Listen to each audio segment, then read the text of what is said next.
সবাইকে good night জানিয়ে আমি ভিডিও শুরু করছি, কারণ এখন কটা বাজে আমি তোমাদের ঘড়িতে দেখাবো। বাড়িতে ফাইনালি নতুন বাড়িতে একদম শিফট হয়ে এসেছি। আর রাত্রির বেলা, এখন রাত্রির প্রায় 1টা 15। আজকে বাড়ির সমস্ত কিছু গোছানো হয়েছে, আর এগুলো আদতে কালকের জোগাড়। কালকে সকালবেলা মেয়ে খেয়ে বেরোবে, বর বেরোবে, সেই জন্য একটু মাংস করে রেখে দিয়েছি। চাল ভিজিয়ে নয়, চালটা জাস্ট বার করে রেখেছি। আমার অ্যালমন্ড ভেজানো আছে। রান্নাঘর ফুল ক্লিন করে পরিষ্কার করে নিলাম একদম, যেহেতু বাড়িতে বেশ কিছুদিন ছিলাম না সেই হেতু। আর আমি তোমাদের ঘড়িটা দেখাচ্ছি, দেখো রাত্রির 1টা 15। একটু কাজ না এগিয়ে রাখলে আমি কালকে সকালবেলা কিছু করতে পারবো না, কারণ 9:30 10:45 মধ্যে আমাকে অনলাইন হয়ে যেতে হবে। আর এই যে বাইরে ঘুটঘুট করছে অন্ধকার, মানে কেউ ভেবো না যে দুপুরবেলা। অতএব রাত্রির 1টা 15। বাড়ি ফিরে সমস্ত কিছু গোছালাম, গুছিয়ে এখন রাত্রির প্রায় 1টা 15। মানে আমার চোখ মুখের অবস্থা খুব খারাপ। এবার আস্তে আস্তে শোবো। একটু না এগিয়ে রাখলে কালকে তো প্রচুর কাজ থাকে। সকালবেলা অফিস নিয়ে বসতে হবে, কাজ নিয়ে বসতে হবে, তো একটু কাজ এগিয়ে রাখলাম। কালকে বাড়ির কাজ সেরে আবার একটু পার্লার এগোই, তাই সমস্ত কিছুতে যেতে হবে। যাকে আবার কালকে সকালবেলা কথা বলবো। আপাতত এখন গুড নাইট সকলকে, আবার কালকে। গুড মর্নিং সকলকে। আজকে হচ্ছে মঙ্গলবার দিন, তবে মঙ্গলবার এখনও গুড মর্নিং এই কারণেই বলছি, 12টা এখনও বাজেনি। তো আমি একটু সবার আগে নিচের ঘরের বেডরুমটাকে ক্লিন করে নিচ্ছি। মানে বেডরুম ক্লিন হয়ে গেলে মনে হয় ঘরটা অনেক পরিষ্কার। যেমনই হোক বুঝতেই পারছো, নতুন শিফটিং না হলেও জিনিসপত্র সমস্ত এসে গেছে। আর কোথায় কি রাখা হবে সেই সমস্ত। আর আমার এই আলমারিটার অবস্থা ভীষণ খারাপ। এই আলমারিটাকেও আমাকে গোছাতে হবে, মানে জিনিসগুলো জাস্ট আসছে আর ঢুকিয়ে দেওয়া হয়েছে, মানে কোনো ভাঁজ টাজ করারও বালাই নেই। আর তোমাদের আমি একটা জিনিস দেখাই, দেখতে পাচ্ছ কি এই চাদরের তলায় কে বসে আছে? এই যে, মানে আমি চাদর পাতবো কি, আমার আধ ঘন্টার অফিসের একটা গ্যাপ হয়েছে, যে মানে মিটিং একটা হয়েছে, তারপরে আমি একটু অফলাইন হয়ে বেরিয়েছি, যে আধ ঘন্টার মধ্যে আমি বেশ কিছু কাজ ছাড়বো। তার মধ্যে ধরো ভাতটা বসিয়ে দেব দুপুরে খাবার জন্য। আর আমি ভাত একটু বেশি করেই বসালাম, কারণ যদি আমার হাজব্যান্ড ফেরে বা মেয়ে যদি এসে খাওয়া দাওয়া করে। মেয়ে চলে গেছে কলেজে, আর হাজব্যান্ড তো বলেছে আমি আসতেও পারি নাও আসতে পারি। আর এটা যথারীতি বুঝতেই পারছো, মানে পাঁঠার মাংসের যে টিংলি, মানে পায়াটা যেগুলো হয় সেগুলো। তো এটা মেনলি হবে আমি আমার হাজব্যান্ডের জন্যই করব। আমি যদিও অতটা ভালোবাসি না, তো সমস্ত কিছু মশলা দিয়ে মাখিয়েছি। আর এর সঙ্গে পেঁয়াজ রসুন আদা সবই আছে। আর আমার জন্য আমি মাছ বার করে রেখেছি, তবে মাছটা আমি ভাজা করে নেব। আর আগের দিনের অনেক কিছুই রয়েছে, যেরকম ধরো একটু আলু ভাজা, আলু ভাজাটা সকালের, আর এই ভাতটাও সকালের। আর মাংসটা আগের দিন রাত্রে তোমাদের দেখিয়েছিলাম সেই মাংসটা, মানে এটা কিন্তু মুরগির মাংস। তো আপাতত মানে মাছ মাংস সবই চলছে। আর আমি তোমাদেরকে আমার পাখিদের অবস্থাটা একটু দেখিয়ে দিই। এরা যথারীতি ভালোই আছে, সমস্ত কিছুই কোনো অসুবিধা নেই। এদের সকালবেলা সব পরিষ্কার পাতি, মানে যে করে দিয়ে যায় সমস্ত কিছুই করে টোরে দিয়ে চলে গেছে। এখানটা গোছানো হয়ে গেছে, মোছামুছি কমপ্লিট। এই বিছানাটা যথারীতি আমার বাড়ির যে বেড়ালরা আছে তাদের জন্য। আর এখন এই সিলিন্ডারগুলো হয়ে খুব সুবিধে হয়েছে গো, মানে আনা নেওয়া করার পক্ষে ভীষণ সুবিধে। মানে গ্যাস কম থাকে, 10 কেজির সিলিন্ডার এগুলো। আর আমি বাইরেটা একটু দেখিয়ে দিই। বাইরেটা মোটামুটি গোছানো হয়ে গেছে। গাছপালাগুলো আমি তোমাদের আর একদিন পরে ভিডিও করে দেখিয়ে দেবো। গাছপালা বেশ কিছুই এসে গেছে, মানে আমি বসিয়েও ছিলাম, সেগুলোও এসেছে, তো সেগুলো আমি পরে তোমাদের সঙ্গে একদিন শেয়ার করে দেবো।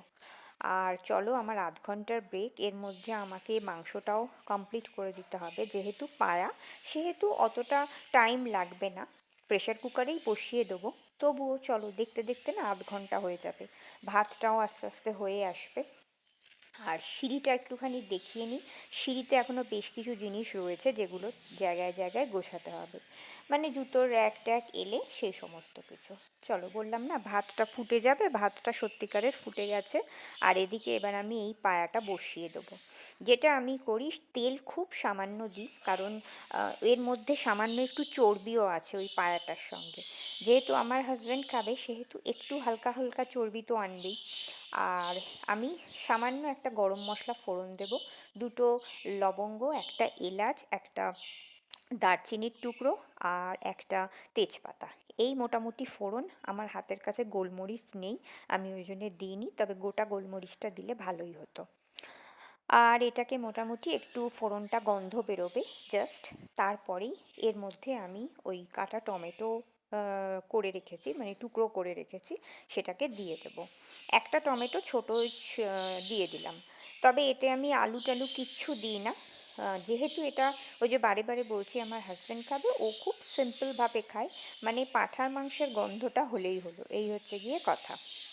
এটা আসলে স্পেশালি আমার জন্যই আনা হয়েছিল, তবে আমি সত্যিকারের, বিশ্বাস করো, মানে ওই পাঁঠার মাংসের পা বা চিংড়ি যেটাকে বলা হয় খুব একটা খাই না।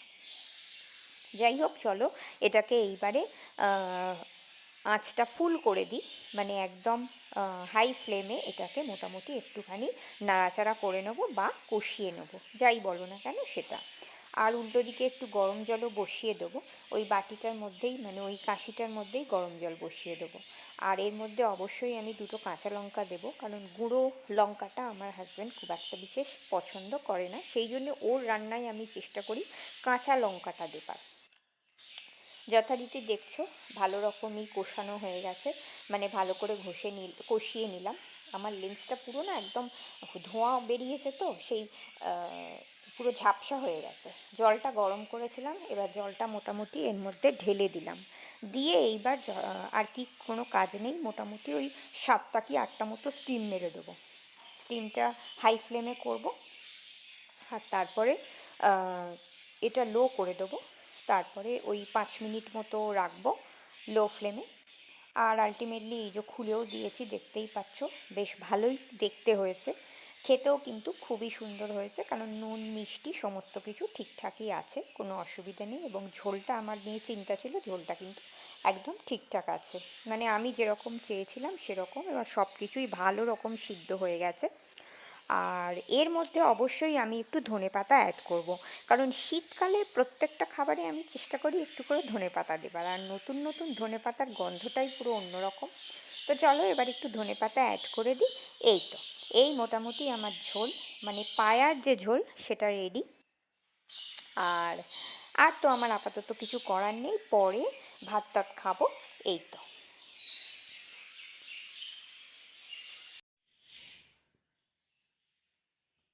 এখন 4:15, মানে বিকেলবেলা আর কি। আর এখন এত তাড়াতাড়ি সন্ধ্যা হয়ে যাচ্ছে যে কি বলবো, প্রচণ্ড তাড়াতাড়ি সন্ধ্যা হয়ে যাচ্ছে।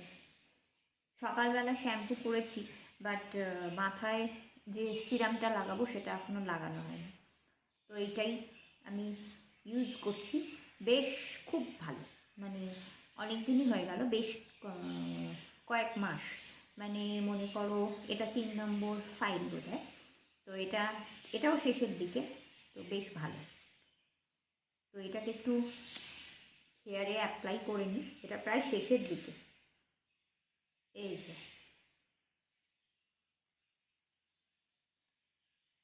ওই যেরকম নর্মালি হেয়ারে অ্যাপ্লাই করতে হয় ঠিক ওরকমভাবেই অ্যাপ্লাই করে, আছেই অল্প। কেননা এরপর আমি আর ভিডিওটা বেশি লম্বা করব না, এটা দেখেই আপাতত এই ভিডিওটা আমি শেষ করব। এরপর আরও অনেক কিছু কাজ আছে, মানে এখান থেকে শেষ করব, এখান থেকেই ভিডিও শুরু করব। কারণ আমার বলেছিলাম না এই আলমারিটা গোছানোর আছে, আলমারিটা গোছাবো। মানে ভেতরটার খুবই খারাপ অবস্থা, মানে যা জিনিস এসেছে শুধুমাত্র ওই ঠুসে দেওয়া ব্যাপারটা হয় না, ওই ঠুসে দেওয়া হয়েছে, আর কিচ্ছু করা হয়নি।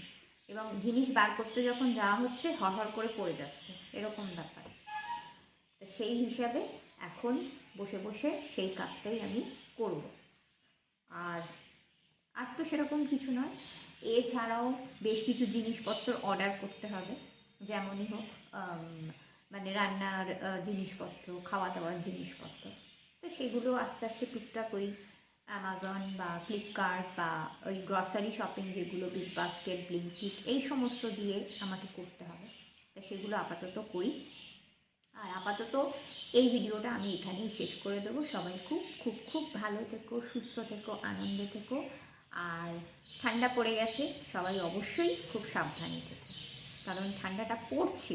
এই সময় বিভিন্ন রকম সমস্যা, মানে সর্দি, কাশি, জ্বর সব ঘরেই চলতে থাকে।